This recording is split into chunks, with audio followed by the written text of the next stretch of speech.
Grace people are wonderful people to do life with. We're an independent with a small I, evangelical, charismatic, Pentecostal, Baptist by immersion, Bible-believing church. I genuinely believe that if you come with us, we will do you good.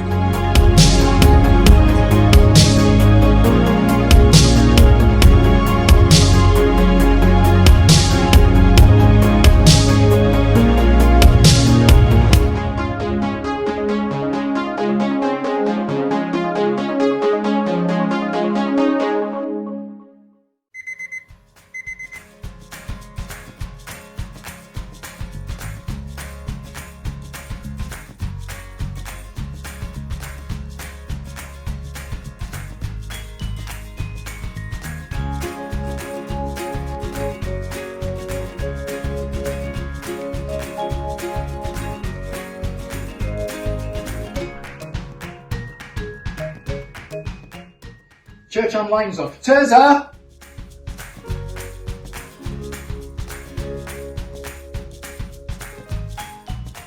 What do you mean there's nothing wrong with this? I'm fine like this. But you smell.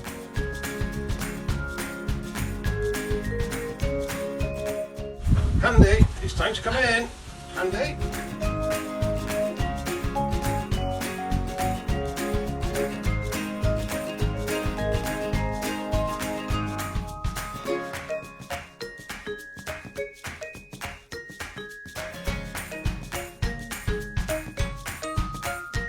You've been dusting.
Good morning and welcome to Grace Church, West Wales. I'm Lowry. And I'm Sam. And it's really lovely to have you here. Welcome. The reading today is from the book of Luke, chapter 15, verses 11 to 32. Jesus continued, "There was a man who had 2 sons. The younger son said to his father, 'Father, give me my share of the estate.' So the father divided his property between them. Not long after that, the younger son gathered all that he had, set out for a distant country, and squandered his wealth in wild living. And after he had spent everything, there was a severe famine in that whole country, and he began to be in need.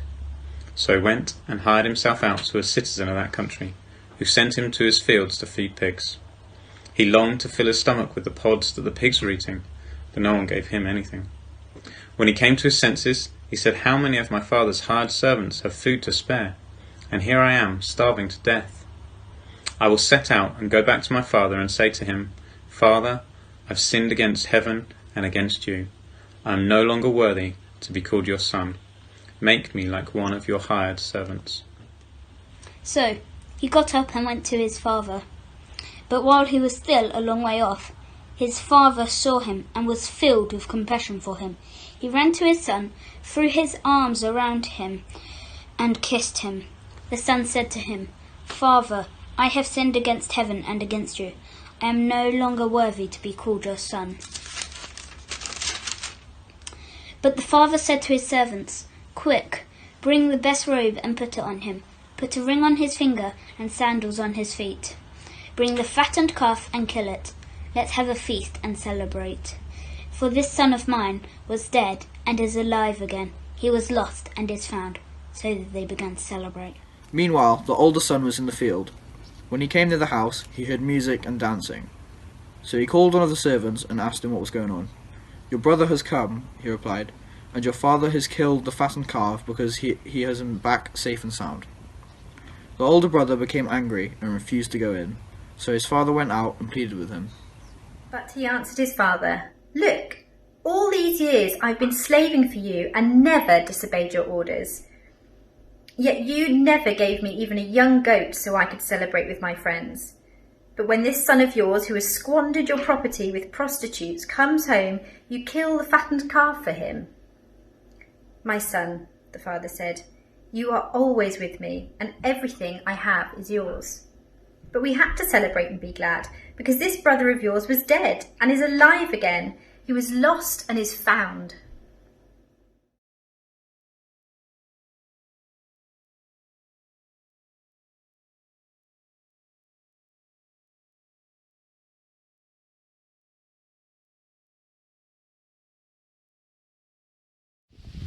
And now let us pray. Father, thank you for your amazing creation. Lord, as I stand here in this field and look at the views behind me, Father, I just want to thank you for who you are, for what you've done, for what you do and what you're going to do. Lord, we thank you for Grace Church. Thank you for what it means to us, Lord, for the community, for the fellowship. Yeah, Lord, we just thank you for your amazing provision. And Father, we pray for Paul now.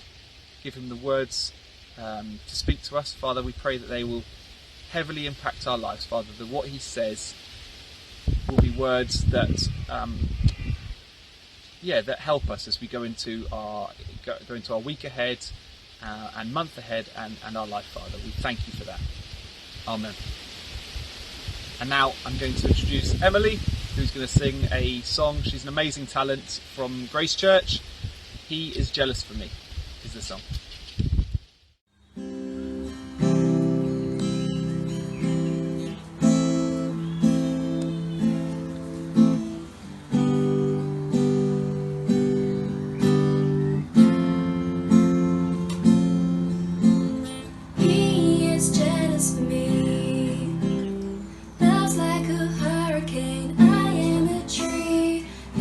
Beneath the weight of his wind and mercy.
Today we're going to hear from Paul Dando, who's continuing the series called Come Home. Pip is very excited about it. Good day, welcome to Grace People. We're in a series entitled Come Home, and today I want to speak to you concerning two sons, and in particular the younger son. We live in a country that has 4 seasons that follow a cycle, and I love the 4 seasons. And I want to speak today about a story, a parable, a picture of a son who's living at home and he wants to leave home. This is not a son of a daughter who is going to university, or they've got a job in the city, or they've joined the forces. This is somebody who wants to leave home and wants his inheritance now. He wants to spend, have fun. And the fact that the father is still alive is just getting in the way of his life. And so he wants to separate from his family, end relationships, have the money now, and leave home. When I read this story one day and thought about it, it unfolded to me as 4 seasons. And emotionally, I saw 4 seasons. The first season was autumn. Somebody once said these words: there is a bridge between the beach and Christmas, and it's called autumn. We're in the season of autumn, commencing the autumn season, coming up to it right now. Summer is past, the days are getting shorter, temperatures a little cooler, the trees are losing their colour, children are back at school, most of the holiday makers have returned home, friends who themselves are on holiday are now returning. An opportunity to take stock, an opportunity to reflect, to think, to walk the dog on the beach, our beach. We have our beach back at last. Perhaps this year, for many, holidays are still continuing, but now there's room enough to move in, somewhere to park the car. A walk by the beach, hopefully an Indian summer, sea breeze, or will it be the blustery southwesterly that blows in? Autumn is the season when the boilers need to be serviced, the log store needs to be replenished, the shed roof needs to be repaired, gutters need to be cleaned out. Autumn is the season of aubergine and carrots and onions and stew, glorious stew. But in this season, the younger son wants to leave home. He wants out. He wants his inheritance now. And it's a season of departure. The summer, winter, spring, but autumn season is followed by winter. Christina Rossetti wrote these words: in the bleak midwinter, long ago, earth stood hard as iron, water like a stone. Snow had fallen, snow on snow, snow on snow, in the bleak midwinter, long ago. In the UK and other countries, winter is the dormant season. Plants stop growing until spring. Some die but leave seeds. Some animals hibernate. Trees can go dormant. Winter followed autumn for the younger son. It was a time when he spend. We are told that he spent his money on prostitutes. He had wild living, but he blew the lot. He had nothing to eat. What hurt even more was a famine came into the land at that time. He ended up taking a job as feeding the pigs, and if he could have done, he'd have eaten the corn cobs that were the feed for the pigs. He wasted everything that he had, feeding the pigs, and he began to think of his father's house. You know, there are many ways you can run from God. There are many ways you can drift from God, many routes you can take, many roads to go down that take you away from God. But there's only one way that brings you back to God, and that is through Jesus Christ, his Son. I can remember a day, it was a Friday, when I got lost. I'd been to this place on more than one occasion, and I got lost then. And I found myself this one Friday in a hospital in Carmarthen visiting somebody, and that hospital is designed so that you get lost.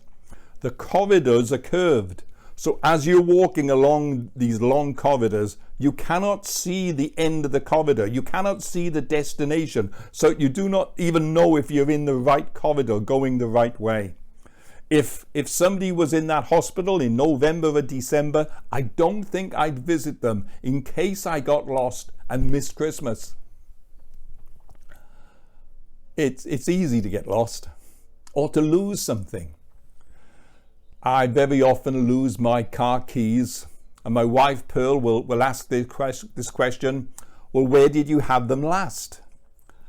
That question I find not helpful at all, because if I knew where I had them last, I'd have now found them and they wouldn't be lost. And when they are found, or when she finds them, I immediately remember that that's where I had them last. Have you ever lost something? Being physically lost can be a worrying experience. You know, it's possible to be lost without realizing it. You can be the most sincere person that you can possibly find, and yet you could be hopelessly lost.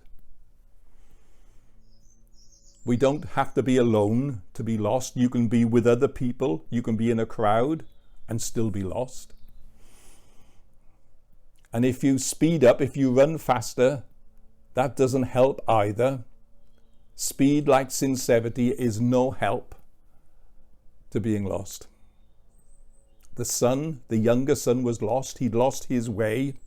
You can be the heart and soul of the party. You can be the heart and soul of the conversation, of the relationship. You can be the heart and soul of the business and yet be hopelessly lost. But in the bleakness of winter, spring can emerge. I quoted Christina Rossetti earlier, and she wrote a few words about spring.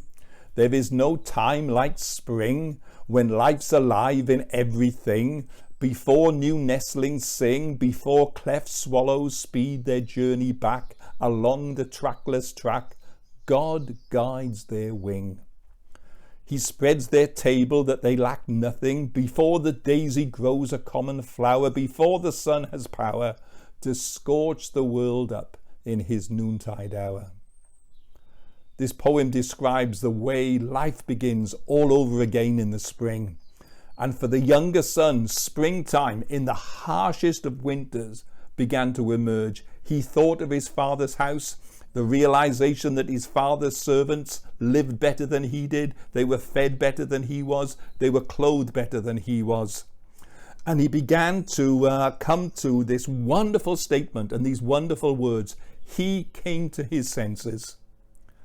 And today, this may be the day for you to come to your senses. It may be for a daughter of yours. It may be for a son of yours that they come to their senses. It may be for a grandson or for a granddaughter. You may not know where they are today. And your prayer today is that they come to their senses.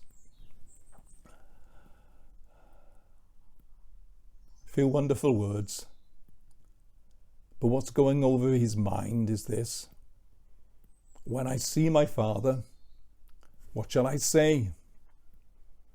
This is not some absentee employee trying to work up some excuse that he's going to say to his boss. This is not somebody who's trying to prepare their case to look good and somebody else's case to look bad, like two politicians sparring with each other. This is simply a son going over, what am I going to say to my father? Andy Stanley helped me on this, and very simply, when he said, you know, we all make mistakes, but we are not just mistakers. We are also sinners who need a saviour. If you're just a mistaker, then all you have to do is, I'm going to do better. I'm going to try harder. If all you are is just mistaker, oh, it's just a few nasty habits that I've got to give up. If all you are is a mistaker, oh, well, I'm going to be more consistent and I'm going to try my best next time. But I'm not just a mistaker. I'm a sinner. That there's something more fundamental to who I am. Then if I'm a sinner, just to try harder, just to do it better next time is not enough, because I need a saviour. And the younger son says these words, when I see my father, I'm going to say to him, Father, I've sinned against God. I've sinned before you. I don't deserve to be called your son. Take me as a hired hand. And at that point, he got right up and went to his father. And when his father sees him coming, we see the change now from springtime into summer. That the father has been looking forward for this moment when he saw the son. And when we read those words, what it says is this: the father's response was, he ran towards him. It's difficult to run towards messes. It's difficult to run towards a mess. But it is possible to walk towards it. And when the father saw the son, he simply wanted to run and to embrace his son. And what is he saying? Quick, quick. Kill the fatted calf, get a robe, put a ring on his finger, put shoes on his feet. And as far as the servants are concerned, the thinking could have easily been, well, why quick? Shall we make him, rather than kill the fatted calf, shall we make him eat a little bit more humble pie? Shall we let him grovel some more? But no, not for the father. Quick, let's restore sonship to him as soon as possible, because my son who is lost has been found. My son who is lost has now been restored to me. And it's the same with the Father's heart towards every single one of us. The Father is looking for us, and he's looking for us to come to our senses, that he may restore and give sonship to every single one of us. The story concludes. It's summertime and a banquet is called. When I was a student many years ago, you'd have to do numerous lab reports. Or there might be, in a particular term, you might have to do 40 lab reports. They took hours. And it was one thing to write the method. It was another thing to write all the pages and pages of results that you recorded, or to draw various graphs. But the most difficult part was writing the conclusion. And so when I speak to you today of the younger son, we can look emotionally of his autumn, of his winter, of his spring, of his summer as he returns home. But we come to the conclusion, and the conclusion of the story is a banquet. The conclusion of the story is a feast, is a party.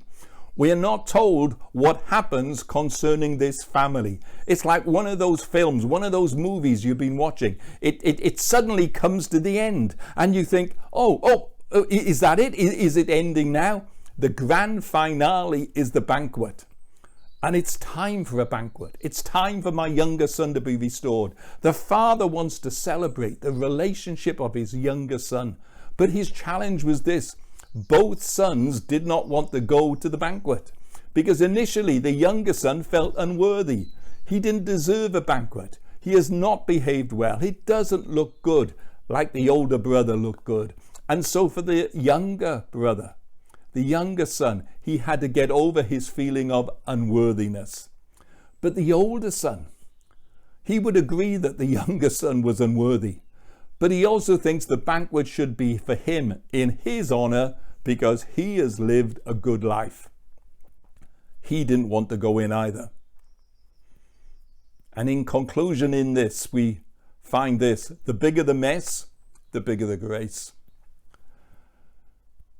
The story opened with a big crowd. Now the tax collectors and sinners were all gathering around to hear Jesus. But the Pharisees and the teachers of the law, whose job, it was their job to be good. I'm just good. The name on the side of their van would have been painted, and underneath it would be, I'm good. I just do good. If God wants you in on something, he'll tell me first because I'm good, and then I'll tell you what God says. They were the good people, and they didn't want to mix with the sinners and the tax gatherers. And in this big crowd, there was also the sinners and tax gatherers. And Jesus is saying to them, look, if you really want to be good, you've got to be better than that crowd over there. You've got to be better than them. And for the sinners and the tax gatherers, that's not even worth trying. Nobody's that good.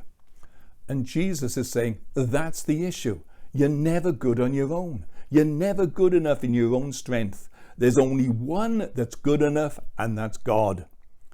Jesus is saying to them, now you've got it.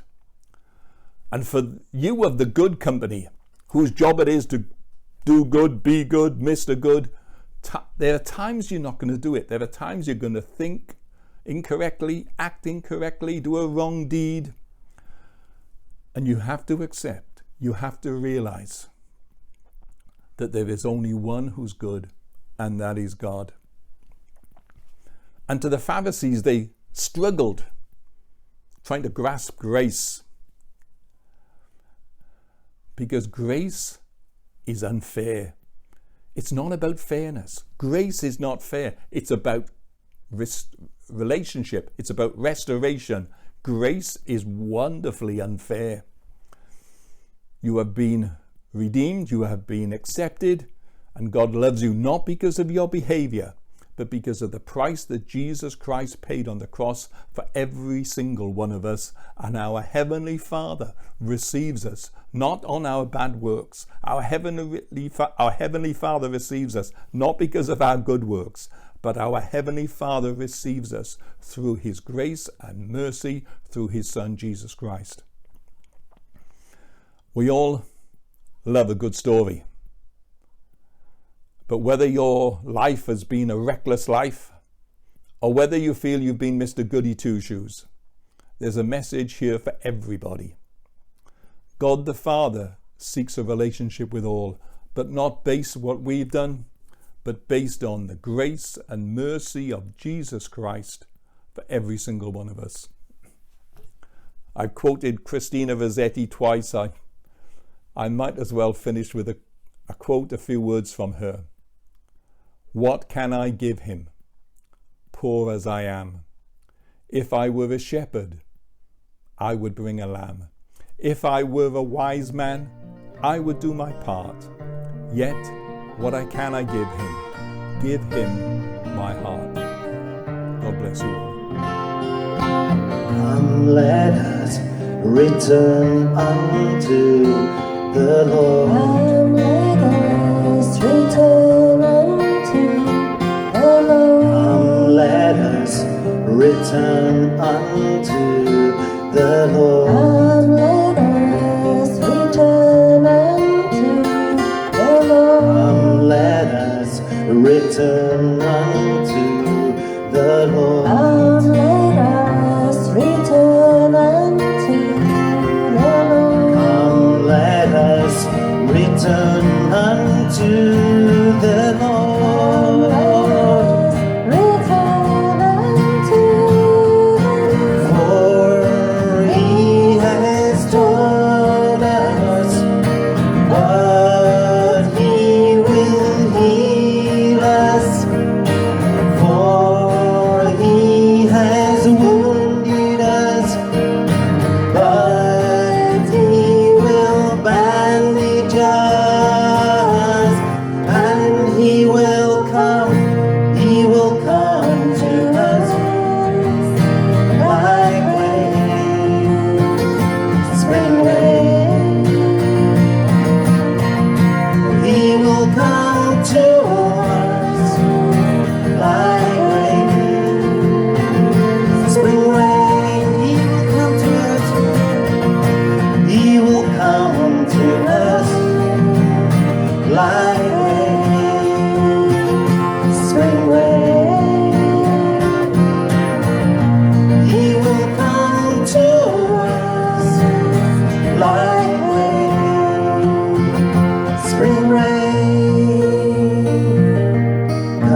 return unto the Lord. Return unto the Lord.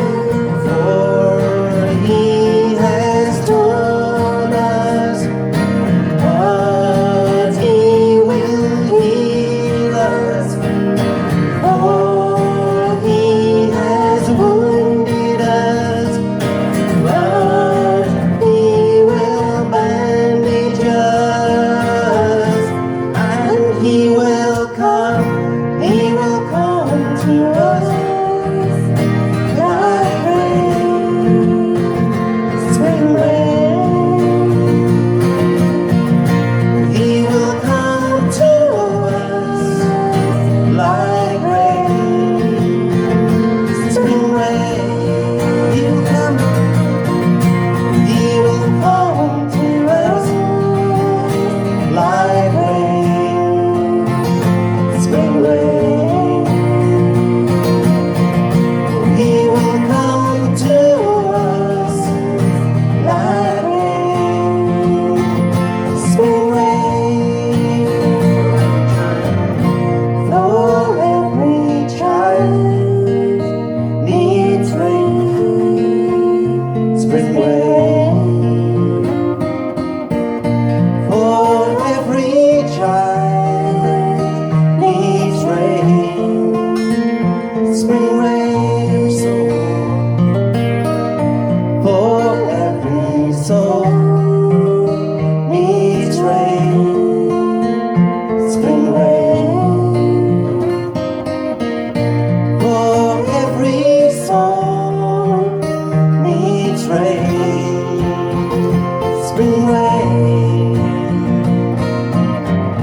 And if we ask, oh, he will come, send his rain on everyone. And if we ask, oh, he will come, send his rain on everyone. If we ask, oh, he will come and send his rain on everyone. If we ask, oh, he will come and send his rain on everyone. He will come to us like rain, spring rain. He will come to us like rain, spring rain.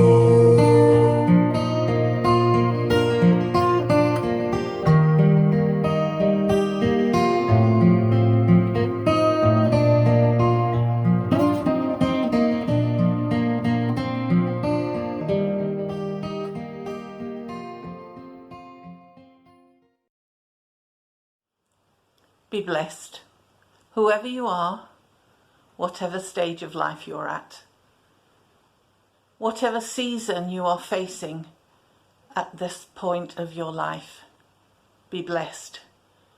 Be blessed in the name of God the Father, who loves you completely. Be blessed in the name of his Son, Jesus, our Lord and Saviour, who through his death on the cross and rising to new life has brought us freedom in life we cannot achieve for ourselves. Be blessed in the name of the Holy Spirit, who guards and guides our pathways as we seek to walk into righteousness. Now, you may already know the favour of God through right relationship. If you're still seeking, invite Jesus into your life and receive a double blessing. Be blessed.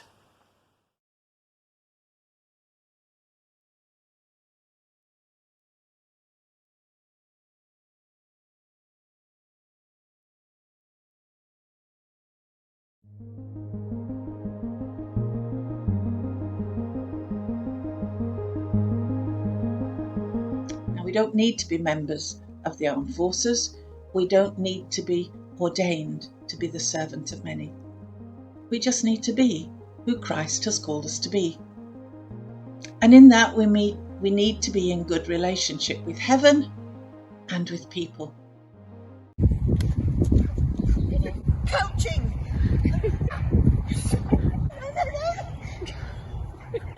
Oh, so close.